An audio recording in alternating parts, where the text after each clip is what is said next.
technically, we're not pressing the issue if you don't have buyer broker agreement in there at this point in time, since it is not mandatory yet.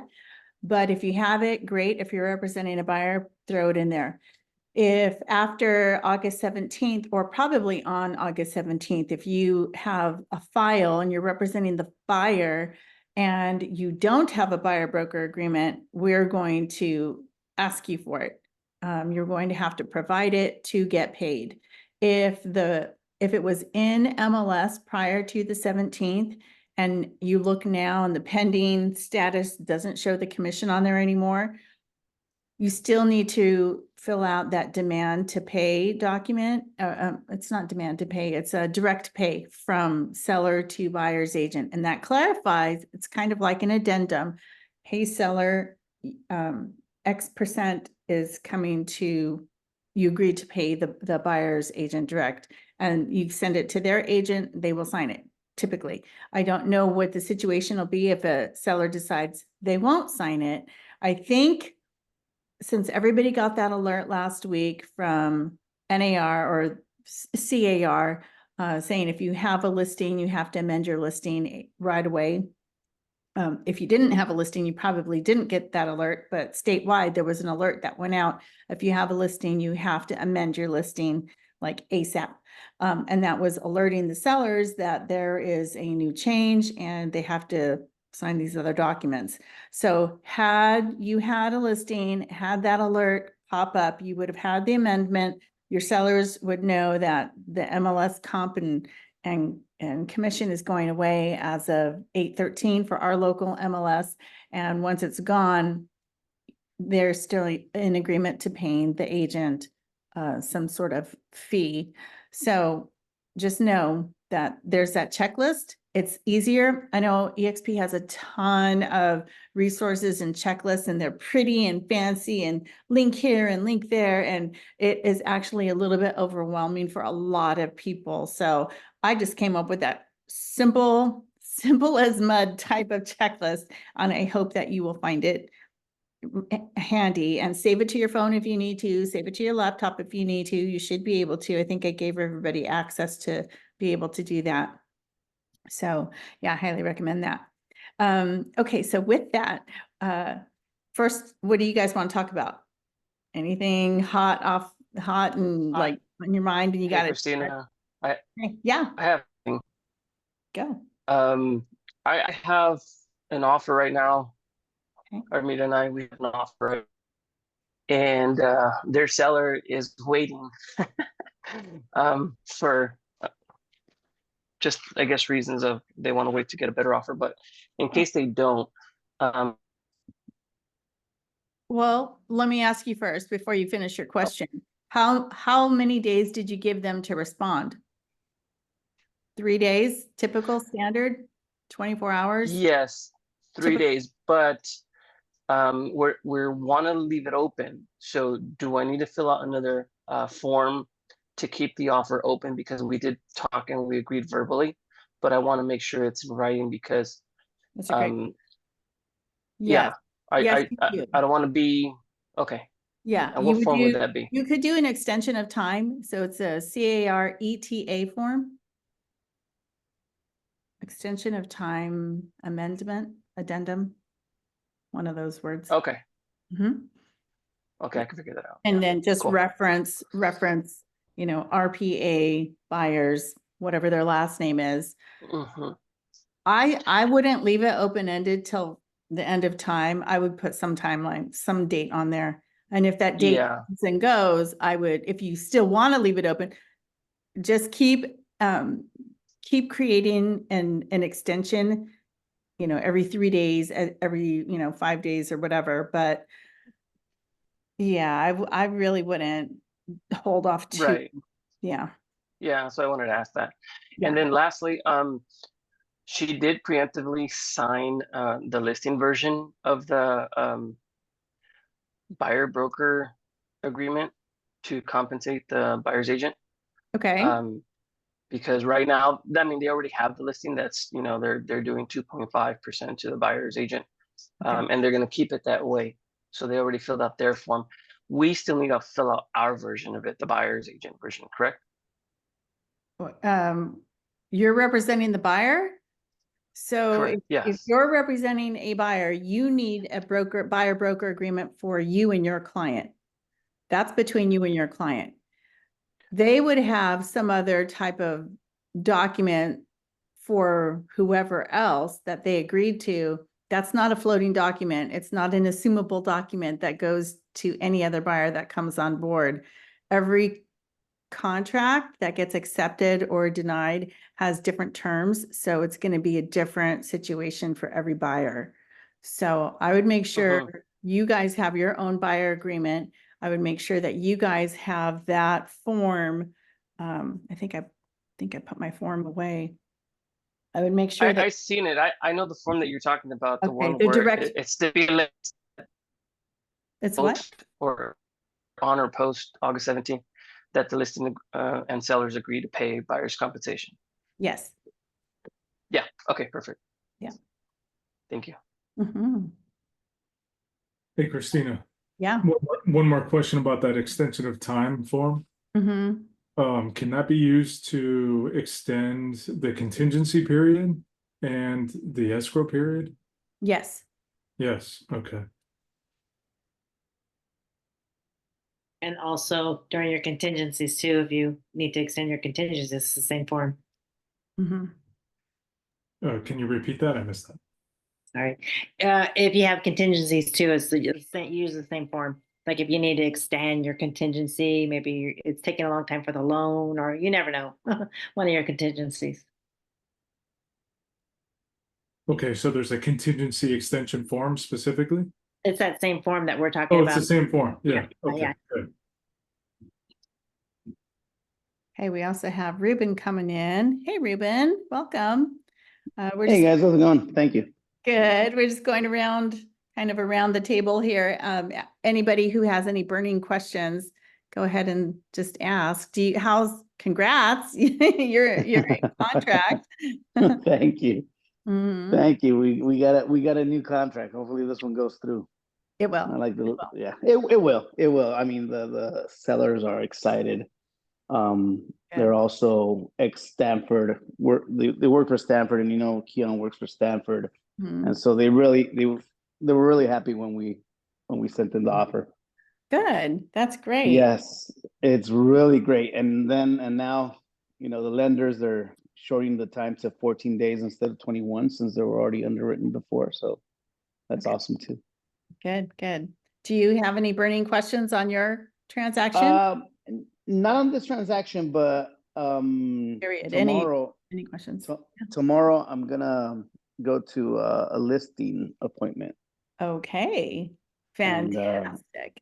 yes, so I just it's for but it's for a mobile home. So I don't know if I should take any type of different paperwork or Oh that's boy, yes. Hey, George, let's have you chime in because George just did this.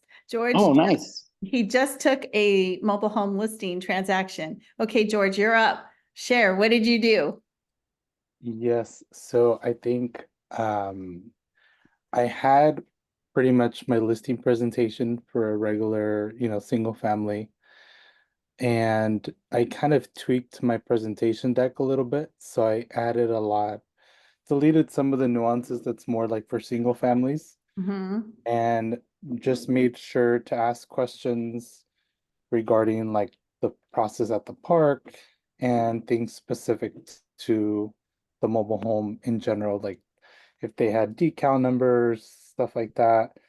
Mine was pretty simple because they listed it a few years back, so I was able to leverage the old listing. But that and then just kind of so I asked about utilities, space rent, the HCD decal numbers, and yeah, pretty much just the park approval. Because I think for my park, it's they needed to give a notice. We could still market it, but as soon as they give a notice, they get an inspection.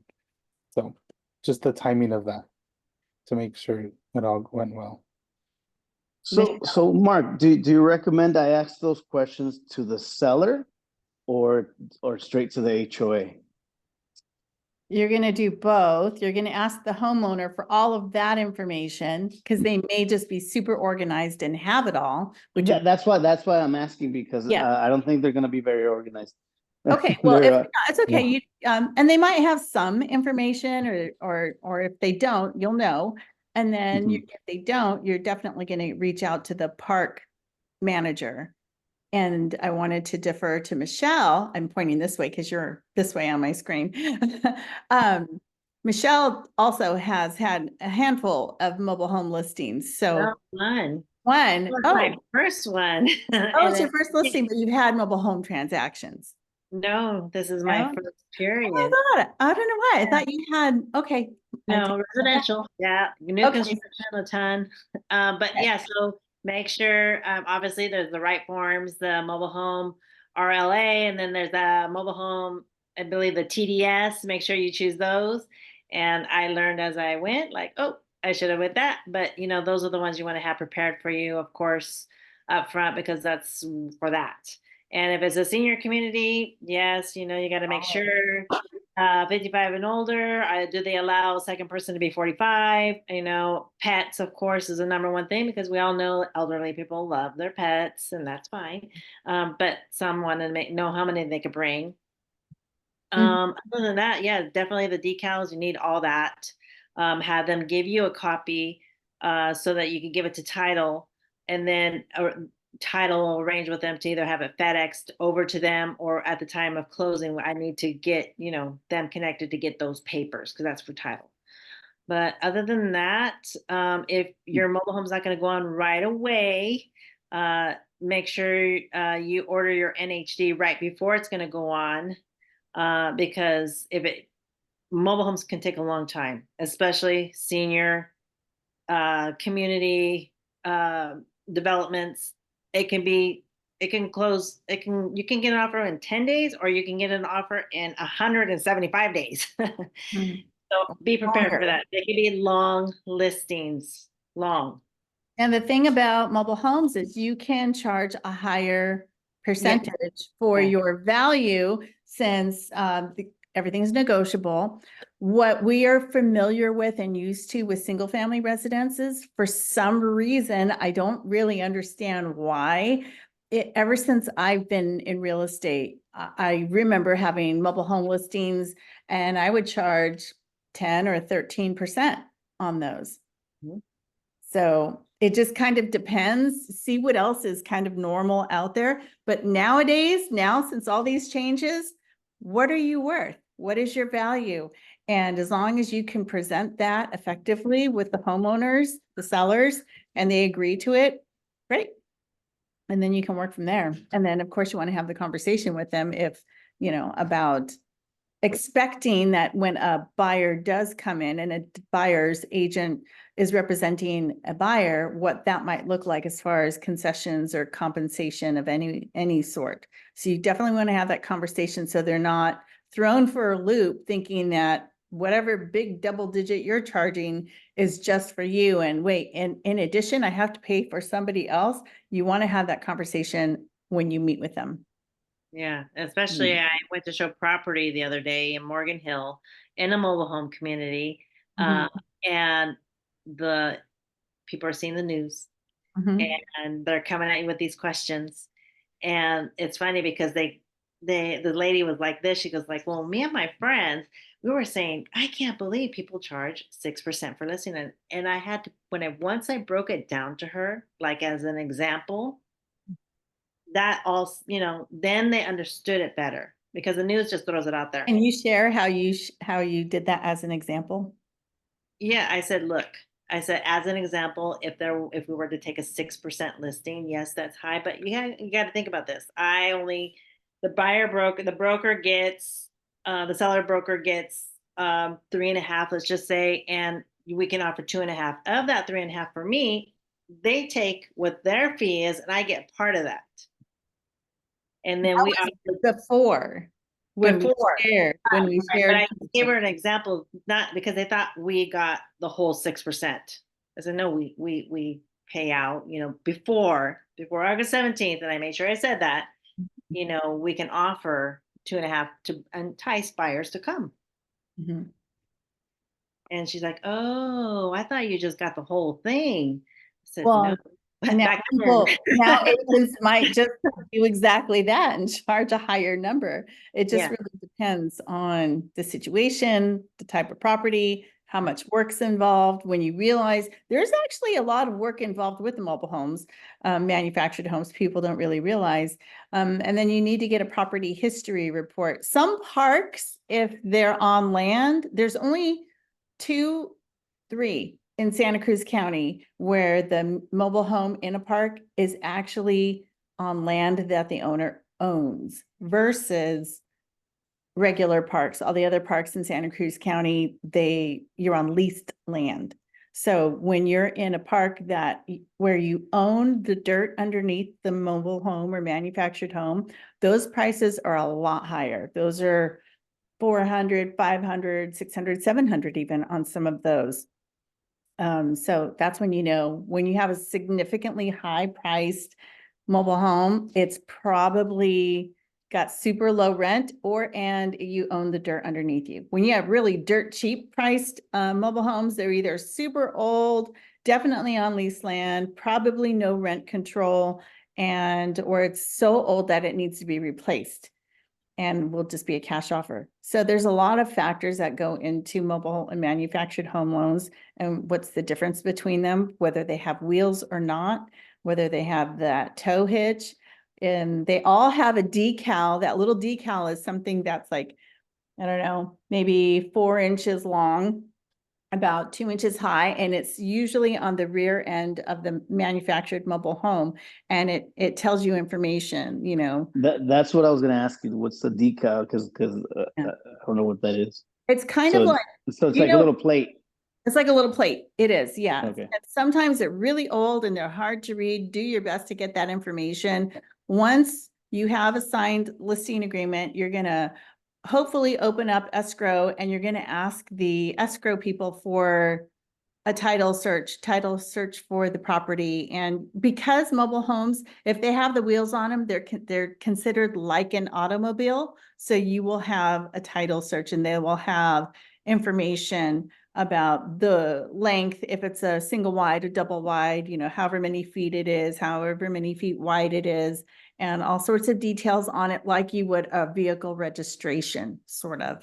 Or if you're going to your listing appointment tomorrow and the seller has it, have them have It it out. should, yeah, should. unless it's super old or unless it was, you know, like if it was my parents, it would be one of those things where it'd be like, we might have the document somewhere. Yeah. And what it Yeah, might. yeah, that's what I'm afraid of because they're the parents of a friend of mine, but I Okay, think they're like in their 90s. So that's why they're selling it because they're going to okay. Arizona to a new Yeah, home that they made for them.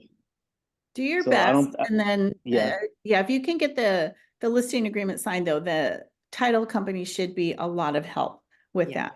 that. Mhm. That's what I was going to ask you. Is can I pick any escrow, any title company? You can. Mhm. Okay, they all do mobile homes, right? It's not like the lenders that only certain lenders do mobile homes. Correct. Oh, Yeah. okay. So I I mean, just go ahead, Michelle. I'm sorry, and I just got an email because obviously I have, like you guys, a mobile home. George has one too, I'm sure. I just got an alert that rates went down for mobile homes a little bit. Nice. Yeah, I was gonna mention, I think I'd been working with ORTC here on my last few transactions in Santa Cruz. Old Republic Title Company, Old ORTC. Republic, yes. And so they actually don't do mobile homes unless they're a lot newer. So I had to find an Oceanside Escrow in Santa Cruz Oh, yeah. who does specifically, that's all they do, just mobile homes. I think they do anywhere in the Tri-County. But yeah, it's a little So then little ask, bit that's a different great there. question. So Oceanside is one, Ruben. We just heard about Old Republic. Don't call them. Try Chicago Title and I First wasn't able to American. use Chicago Title. I had to use Chicago Title up in Fremont.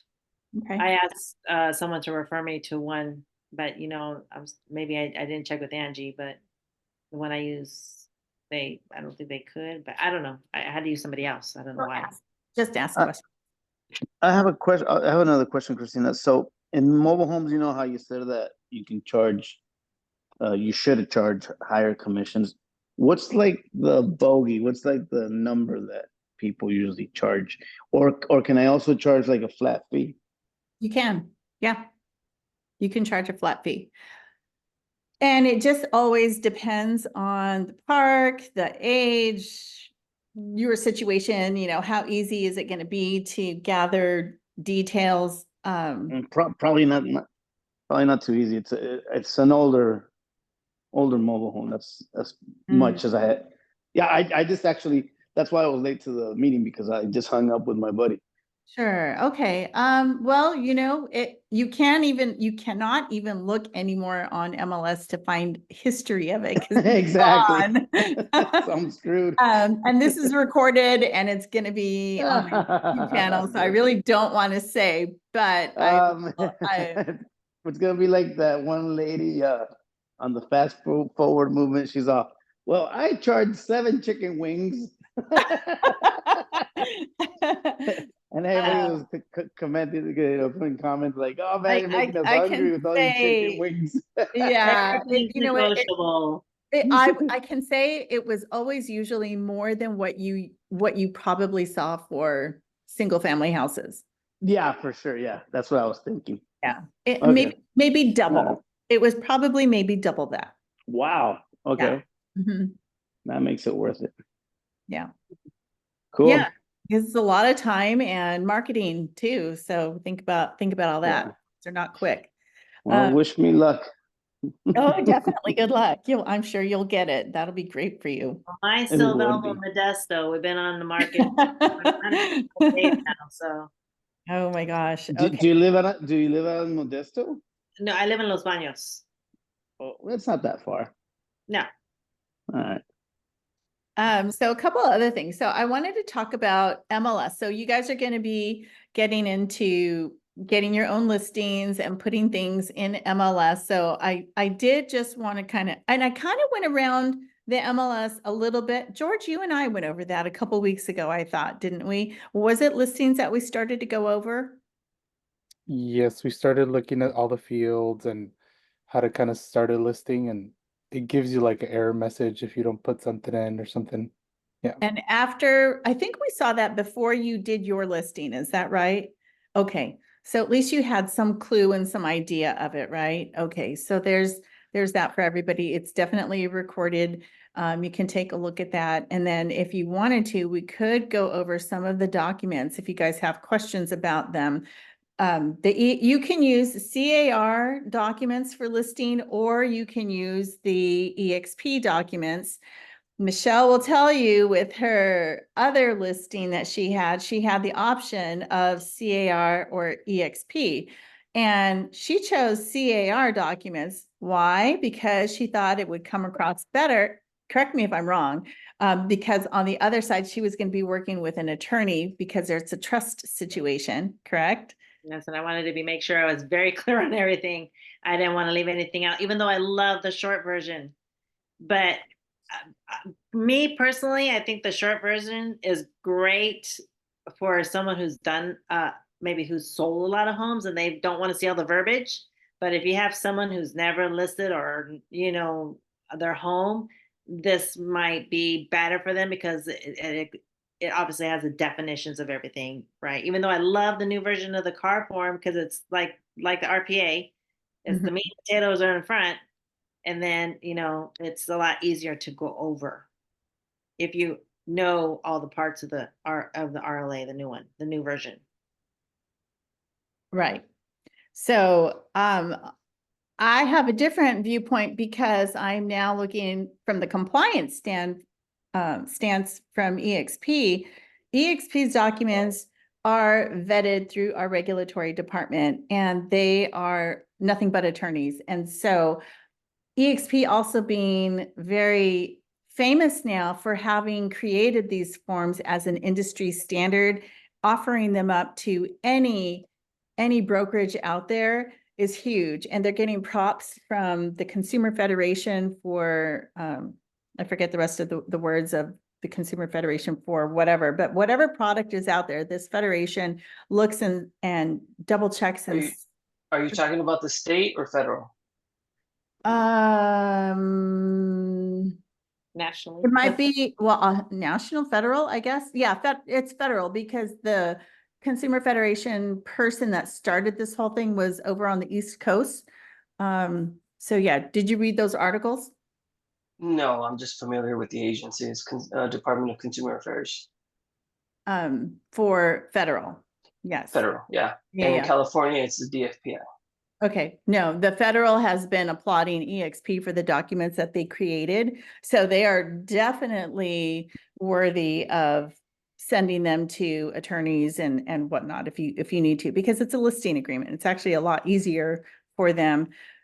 California, you have to remember the CAR forms are specific for the state of California, whereas EXP's tools are for nationwide, because EXP is nationwide and global. They created the forms for every single state to be able to be used for throughout every single state. So yeah, me going forward, I'm going to use EXP forms because I know I'm covered by EXP. As long as I'm with EXP, I feel safe having the EXP forms.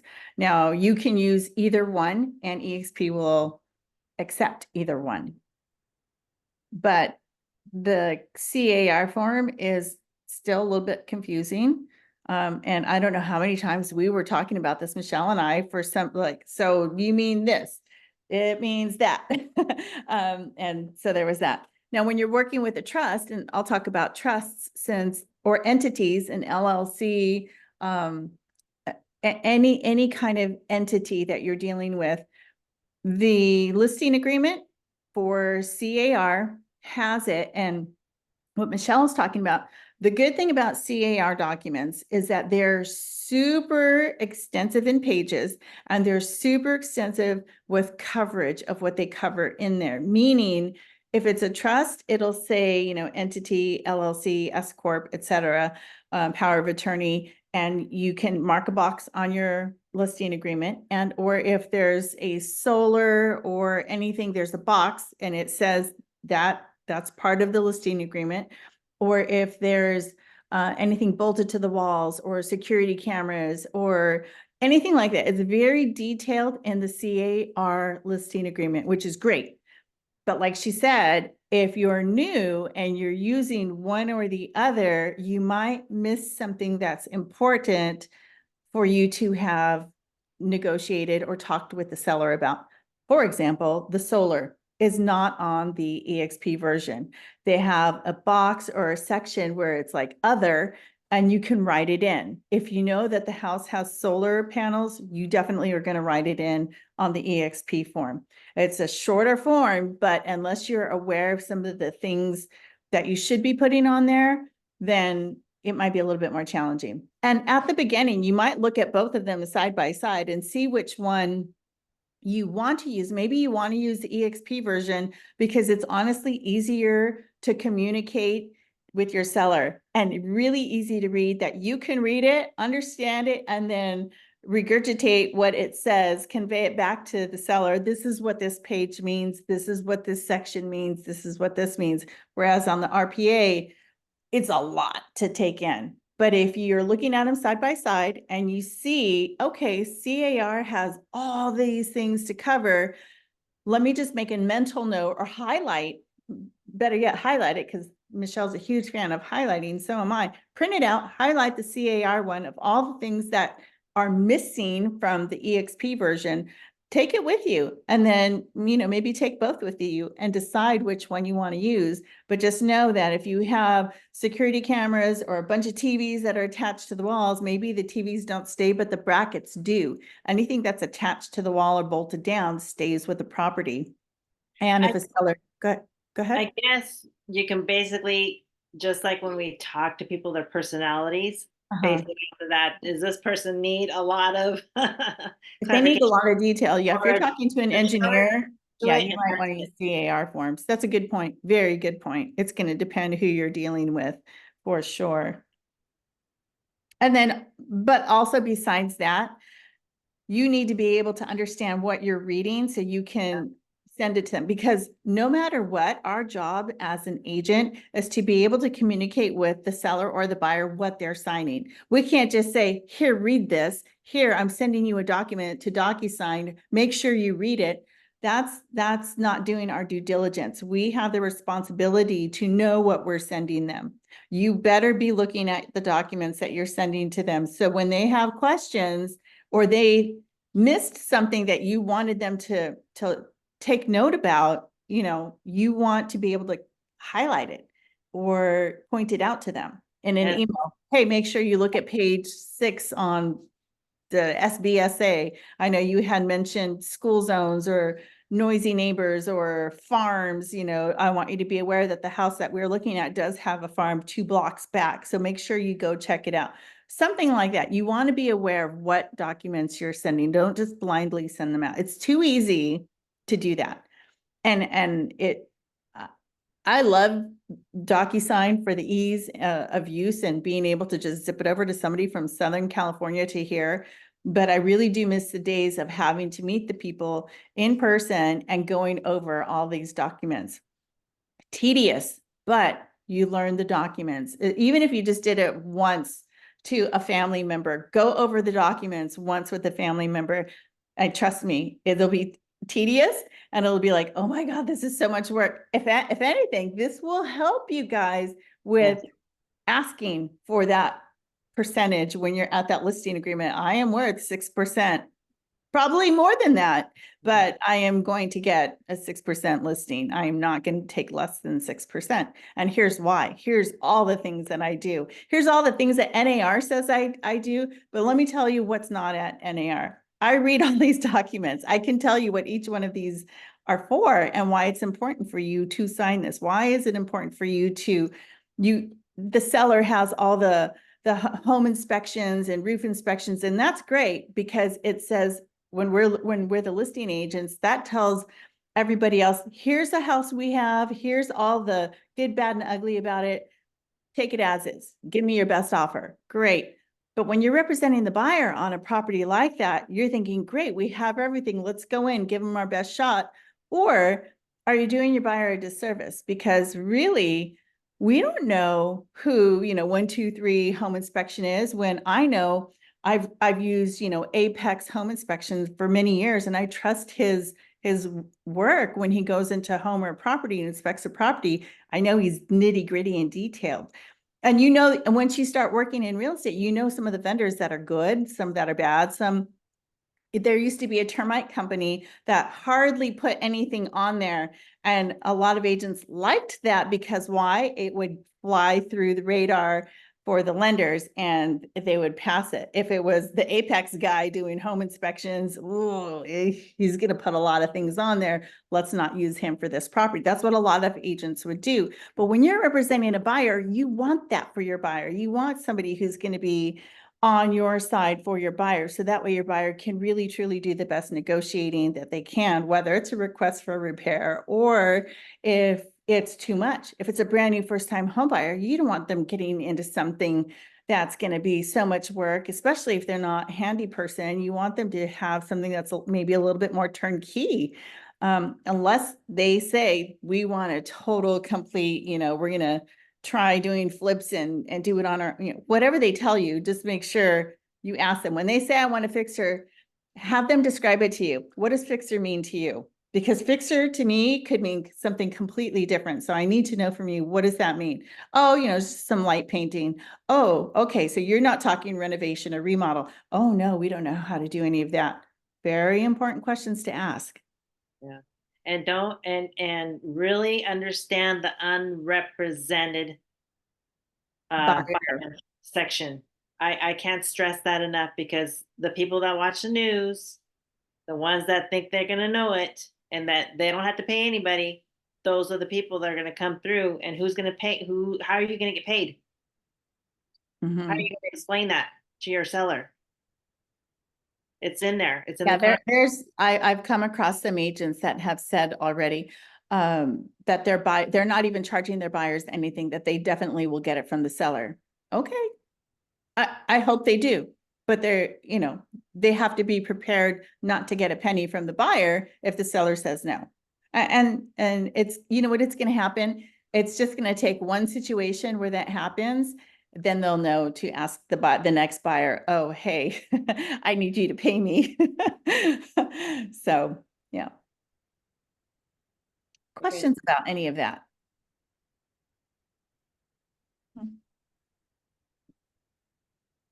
A lot of information. A lot of thinking. We have a minute left. Anything, did you guys just get more confused?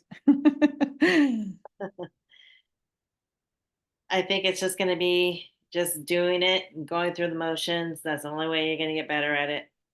You can hear everybody's conversations. You can see Facebook and just, it's just too overwhelming. It's almost scary to see some of the questions that come through and like, you're like, oh my God, that, I know we're all on the same level right now. But we all have the same questions and we're all gonna have the same things. Keep your head down, focus, have a good person like Christina as your mentor to ask, because she's part of the EXP compliance and stuff like that. So she will be that, those are your good sources right there. Try to put the noise out. Mhm. Yeah, anytime you hear anything anybody else saying, definitely let me know. I'm happy to answer questions or educate where I can, when I can.